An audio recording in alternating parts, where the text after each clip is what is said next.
So this is the next of our talks on King Lear and the section by section analysis that would be preparation for paper 1 of English language literature, AQA, tragedy paper. So key approaches continue to be locating our passage, getting a sense of what happens within the section, and then zooming in on the character development, the themes, the language and structure elements, keeping an eye on performance and the play as a play on stage, and then elements of tragedy running through that. And our question continues, of course, to be explore the significance of this extract in relation to the tragedy of the play as a whole. So the next bit we're going to look at is the section that follows our first scene. We're finally out of the first scene, we're into our second scene, and this is where the subplot develops. And it's one of the key elements structurally, really, and dramatically about King Lear, that it has a very rich subplot, richer than most of his other tragedies, in fact. And we have the character of Edmund, who we've seen at the very beginning of the play as a sort of quiet, obedient, but slightly questionable son to Gloucester. We know that in tragedies it was fairly common for the bastard to be also a bastard in the sort of colloquial sense of evil and nasty. And Shakespeare himself had written characters like that and even named them so-and-so, the bastard. And other plays had had that character too. And it seems like Edmund conforms to that type, but takes it one step further, really, in that he justifies himself. He's not just evil. He also states that there's a purpose or a reason for why he is like he is. And he has this magnificent soliloquy at the beginning of this scene here, which is where the focus would be, obviously, for this section. So the section we're going to look at is Act 1, Scene 2, lines 1 to 56. The action of that sequence is listening to Edmund reveal his true nature, talking to us directly in a soliloquy, and then Gloucester arriving, Edmund pretending to have a letter from Edgar, which he pretends to hide, and forces Gloucester to ask to see it. And the letter seems to be suggesting, not too unsubtly, that that Edgar wants to kill Gloucester, get rid of him, and take his titles and lands. It's a Machiavellian plot on Edmund's part to try to displace his brother and to gain power himself. So in terms of locating it within the whole play, of course, this comes after that big beginning scene. It's our second sight of Edmund, but it's our first sight of the true Edmund, and it's quite a shock, although it connects directly with what we've just seen at the end of Act 1, Scene 1, where we've seen Goneril and Regan, and their manipulativeness and their selfishness somewhat justified by their sense of injustice at the hands of their father. So there's a lot of parallels between Edmund and those two, and therefore not surprising that the three of them get into a sort of love triangle, in that they're all attracted to each other because they all feel fairly similarly that they've been unjustly treated by their fathers. It, of course, pushes and develops this subplot along, so structurally, locating the passage again, we can see that it's the beginning of the story for Edgar and his mistreatment. It's the beginning of the downfall of Gloucester that's going to lead to his blindness and suicide attempts. And it's the beginning of the rise of Edmund. And it's the way in which Edmund now is going to sort of dominate scenes that he's in for quite a while and become probably the most charismatic and interesting character in the play, which of course raises deep philosophical questions about the nature of evil and wickedness and the attractiveness of somebody who's dangerous and unpleasant. So this first soliloquy then is where the actor needs to relish Edmund's just brazen self-interest. He is unrepentantly saying, yes, I'm going to do what I want.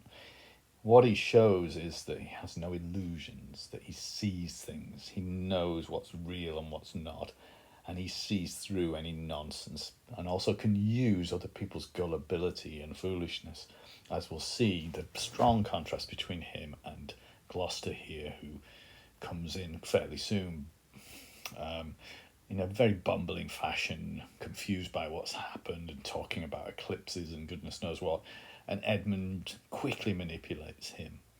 And that's really what he represents. That, as I say, the Machiavellian was another contextual issue that's worth thinking about. Machiavelli was a writer at the end of the 1400s who, in Italy, wrote a famous text called The Prince, in which he suggested that this is the advice I would give to a leader of any government, that you don't need to be truthful and honest and good because no one else is, so you might as well lie and cheat as much as you like, because if you don't, other people will, and they'll get one over on you. And so this idea of the Machiavel and the Machiavellian became quite a common thing across Europe and in Britain, and you'll see this mentioned in a number of texts around the Elizabethan times when Shakespeare's writing into the Jacobean for this play. The Machiavel is considered to be the sort of evil manipulator, the cynic who has no conscience whatsoever and will do anything to maintain power, which is a bit of a misrepresentation of what actually Machiavel himself wrote and stood for, but it's what was understood to be a Machiavel when the term was used in Shakespeare's time. And Edmund represents that cynicism, that saying, well, I'm going to know what's going on, I know what I'm doing is wrong on certain moral levels, but I don't care because no one else cares. When they do things bad and when they misbehave, they get away with it, so why shouldn't I? And that seems to be Shakespeare's idea of the criminal mind here, that you justify your bad behaviour, morally dubious behaviour, because it's your only way in which you're going to thrive, and other people are doing bad things and getting away with them anyway, so why shouldn't I? So when he talks about nature, of course, that is one of our big themes. If we're going to our list of things to look for, his first sentence, "Thou, nature, art my goddess." Nature is used sometimes in the play to represent sort of what is natural and what is not, what is right and what is wrong. Lear thinks his daughters are unnatural for not being more caring to him. But here it represents to Edmund the truth of things, the reality. He has no illusions. And the gods, of course, in that sense, are in the opposite to nature here.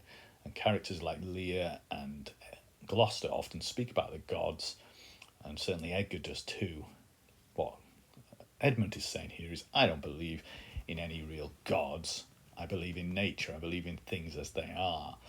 And of course that sort of morally and philosophically suggests that I don't have any view of an afterlife in which I may be rewarded or punished for my behaviour here. And that's the Christian view, of course, that you must live a certain life because there will be consequences beyond life if God disapproves of your behaviour. Although that itself is a contentious concept within Christian thinking. But here, if you have no concept of an afterlife, no concept of any kind of metaphysical force beyond the natural world around you, then one view is to say, well, there is nothing to hold me morally. There's no point in behaving well according to certain moral precepts. If it doesn't give me what I want in this life now, I'm not waiting for a reward after life. So I'm interested in nature, I'm interested in how things are here and now, and I'm going to make the most of the here and now. And then he quickly starts to talk about how unfair it is. So he does have his sense of self-righteousness, that, why should he be treated differently just because he happens to have been born from another mother? It wasn't his fault that his father cheated on his wife.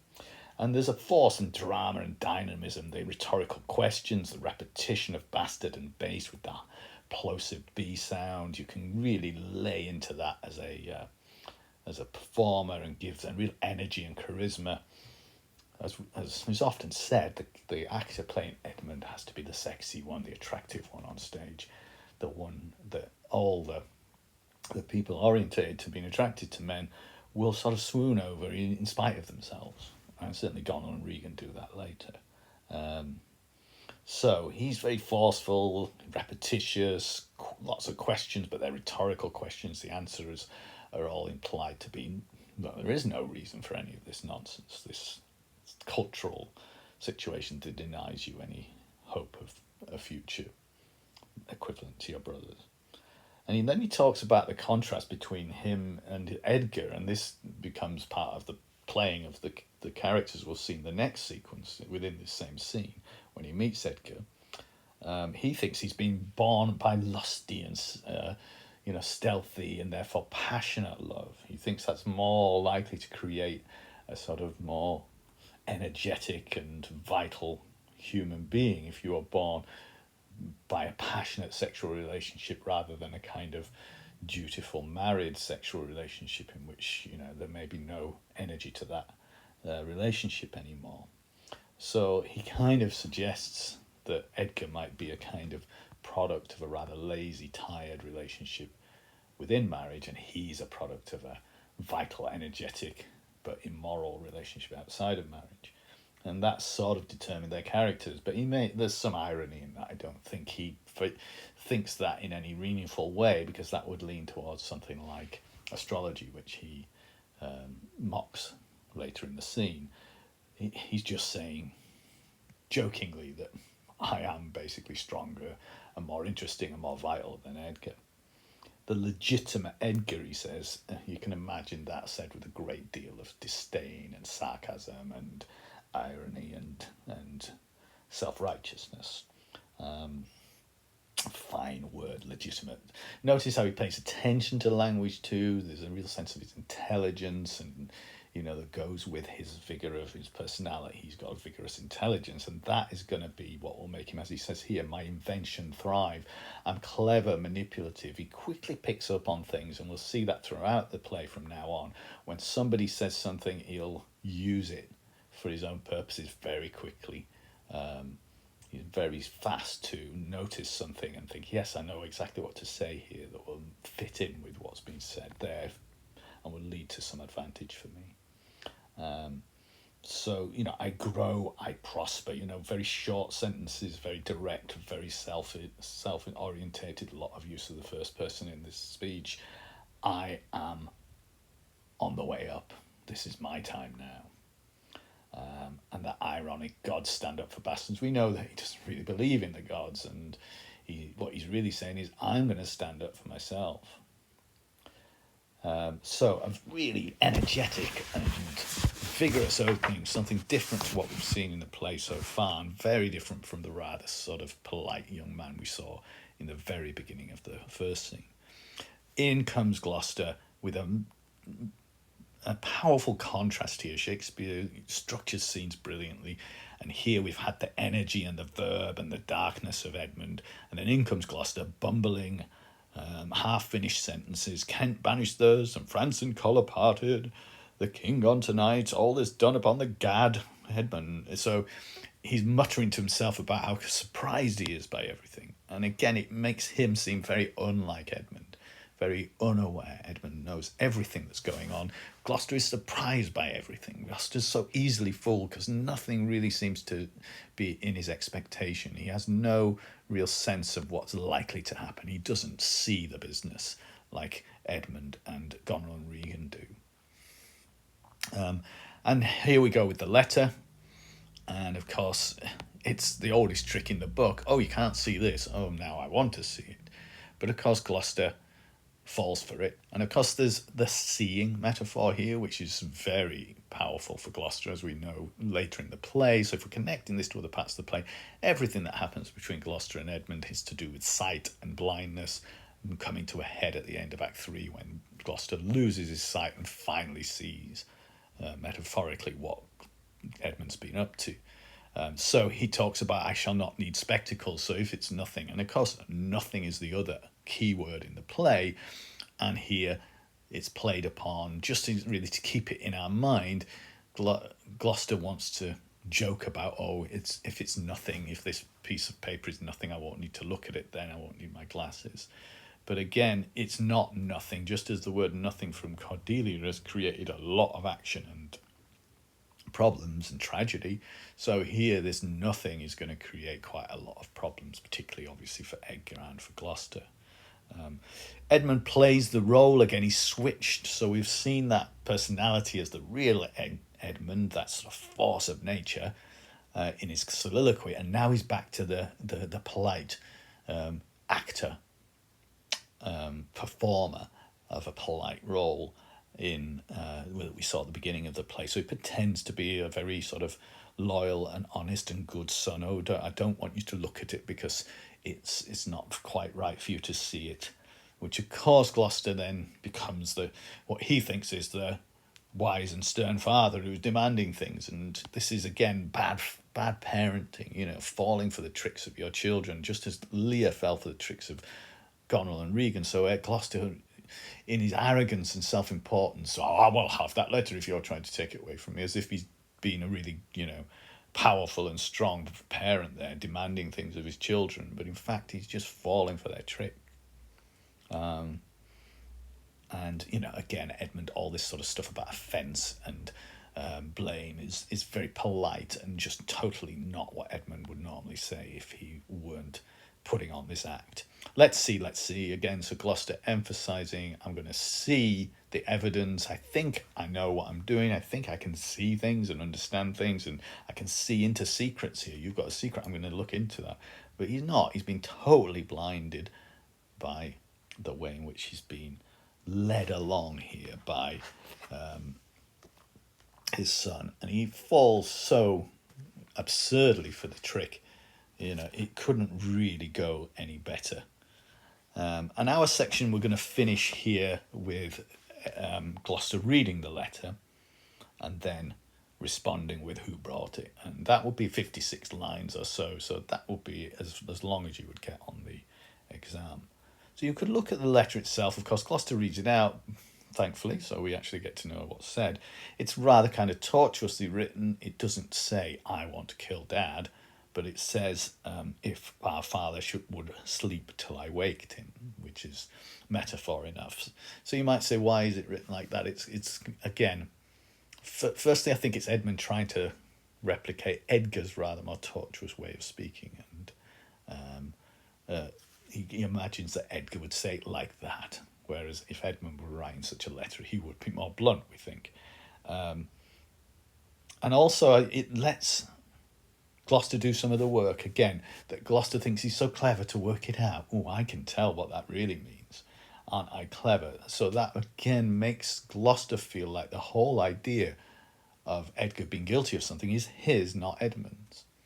He's not been told that Edgar has done this. He's worked it out by his clever and forceful parenting. And so that's brilliant Machiavellian tricksterish behaviour on Edmund's part. To let somebody think it's their idea is always a good way of getting somebody to do something that you think they might not want to. It's a classic bit of reverse psychology, or whatever you want to call it, of saying, it was you can decide what you think, and leave it totally up to you. And here Gloucester does enough work, but not the right kind of work. He does enough work to fall for the trick, but not enough work to see through the trick. Conspiracy. It's it's just a bit silly and foolish and bumbling, isn't it? You can hear the kind of rather silly old man voice there in just that hum.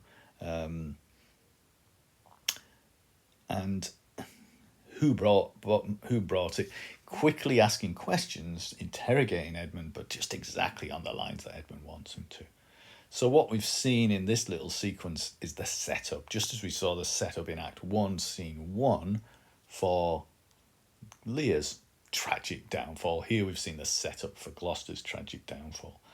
It's more schemed. You could say that Goneril and Regan sort of fall into their rejection of Lear.